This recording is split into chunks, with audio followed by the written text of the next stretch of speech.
week on Tuesday Newsday, we will be going down the rabbit hole once more with Morpheus. More Batman drama. Marv the Sun has his eye on someone to direct the next chapter in his moody life story. Charlize Theron and Wonder Woman kick some ass. Mass Effect Andromeda is pretty. And we travel to other worlds with Mr. King. Howdy, partners. Matrix prequel? Are they crazy? Trinity! Help! Well, maybe, because Warner Brothers are in the early stages of developing a prequel to The Matrix. It will apparently follow young Morpheus. Zach Penn is in talks to write it, and there is potential interest from Michael B. Jordan to star. Michael B. Jordan. At this point, the Wachowski siblings, who wrote and directed the 1999 sci-fi masterpiece and its not so masterful sequels, are not involved, and the nature of their potential engagement with a new version has yet to be determined. Certainly, Warner's would want the two filmmakers to give a minimum blessing to the project. Yeah. Hopefully. Yeah. Yep. Always with the Batman news. Batman. So last week we brought you news that Deathstroke thought that Batman was going to be filming by this summer, but the latest to come out of the Batcamp is that it's going to be a much longer wait than that.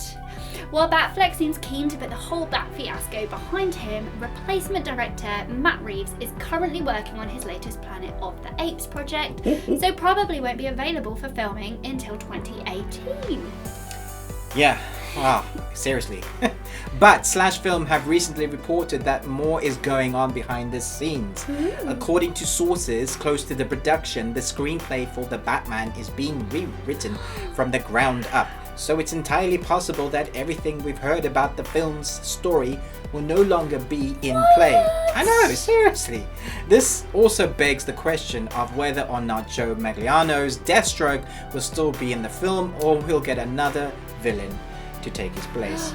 A super villain. Times. Yep. Meanwhile, his best buddy with a twin mum name, who died but apparently won't let that put him off having his own sequel film. Yes, you guessed it, the Man of Steel untitled sequel has its eye on a director. Warner Brothers are currently in talks with Matthew Vaughn, director of Kick-Ass, X-Men First Class, and Kingsman: The Secret Service. Wow. We approve of his CV We do. and their choice. Hopefully they'll be announcing that he's definitely on board. That would be cool. That would be cool. Also at DC, the new Wonder Woman trailer has just dropped last week, and we were loving the glimpse at her origin story. No sign of the film's main villain though, Ares the God of War, but we think that's a good thing and can't wait to see him for the first time when it comes out later this year. Minus her inaccurate armpit hair. What? Which is what some fans are complaining about. The fact that she has none and an Amazonian woman would apparently have loads. Anyway. Speaking of strong women in cinema, we saw Charlize Theron in her new Atomic Blonde trailer. It's a red band, so be careful who you watch it with. It's being co-directed by John Wick's David Leitch and with a script by 300 writer Kurt Johnstad. This looks like a truly action-packed adaptation of the graphic novel The Coldest City. It really does. Our favourite heroes, the Guardians of the Galaxy, will be back with Volume 2 later this year. And James Gunn has just confirmed that you should not be rushing out of the cinema when the film ends, because there will be a post-credit scene. Woohoo! And considering the Guardians will be appearing in the Infinity War, we are hoping to have a sneak peek of that. That would be awesome. Or maybe even Captain Marvel. Cool. We know Brie Larson has been working really hard to get ready for her role as Carol Danvers. Yeah. And her outer space path may well cross with the Guardians at some point. So cool. As for Volume 3, James Gunn is trying to figure out what he wants to do, and although he says that there will definitely be a Volume 3, he has hinted that he may not be directing. What? He says, I'm going to watch I'm going to make another big movie, but is it the Guardians or something else? I'm just going to figure that out over the next couple of weeks. We really hope that he decides to stick with them, because we fear it really wouldn't be right without his vision. We know he has struggled to let go of his characters, and it's obvious why. He's been heavily involved in what the Guardians do in Infinity War, giving advice to the actors and to the Russo brothers on how to direct the film. Yeah. Hopefully in a couple of weeks we will have good news on his decision. Meanwhile, Spider-Man's arch-enemy Venom is finally getting his own film. Due to be released October 2018, it appears that this spin-off film will have nothing to do with the Marvel Cinematic Universe, though. What? Which seems a shame, as Sony has been working with Marvel to bring a new Spider-Man into the Avengers story, and it makes much more sense to collaborate and bring Venom in, especially as we really liked Tom Holland as Spider-Man in Captain America's Civil War. It was so cool. He was wicked, yo. And presumably they will be needing a Spidey at some point for Venom's story. Yeah. We don't know how much at the moment, but we'll fill you in when we learn more. But over at Marvel, it is looking like we'll be losing some of our favorite Avengers in Infinity Wars. And we've not recovered yet from Logan. That was so sad. We're struggling to even think about it. Yeah, but Chris Evans has spoken about hanging up his shield when his contract ends. We'll be so sad to see the Cap go. So we're really hoping that he changes his mind, because we all know that no one ever really dies in comics. No, they can come back. Totally. Along with Mr. Batflick, we seem to constantly have a spat of news for Donnie Yen. Yeah. This time it's not Star Wars or Namor related, but Ip Man related. Ooh. Mr. Yen recently announced that, like the Terminator once said, he's back. Ip Man 4 is coming and will be once again kicking ass and saving the day sometime in 2018. We don't know anything about this story, but director Wilson Yip is back. Having directed the first Ips, we think the franchise is in safe hands. Which master do you think he should fight next? Pilgrim, there are other worlds than these. Come with us on the adventure. Hashtag Dark Tower movie. This quote is on the latest poster for the upcoming The Dark Tower movie. It's The Dark Tower. Which is Stephen King's adaptation for his 8-book series, The Dark Tower. The first film is currently in post-production and will hit screens July of this year. That's so soon. With the talents of Idris Elba playing Ronald and Matthew McConaughey as the Man in Black, it looks like the first film will launch a Dark Tower universe, because that's what we call series of films now. Talk of a TV series and further films is still on the table. But now, over to TV Land, where we are looking at a TV cinema crossover, and Marvel's creating a TV show of the Inhumans. They were originally introduced in Agents of S.H.I.E.L.D. to set up a future film, but instead they are filming an 8-part TV show with the first 2 episodes showing in Imax theaters for 2 weeks. They are currently filming in Hawaii, so we have had our first sneak peek at some of the characters, including Surinder Swan as Medusa with her purple outfit and flowing red hair. But things are looking up in the X-Meniverse. Legion has had us gripped with the first 6 episodes, and we're super excited to learn that it will be coming back for a 2nd season next year. Yes! Yay! Well, it turns out that we aren't the only fans of the show.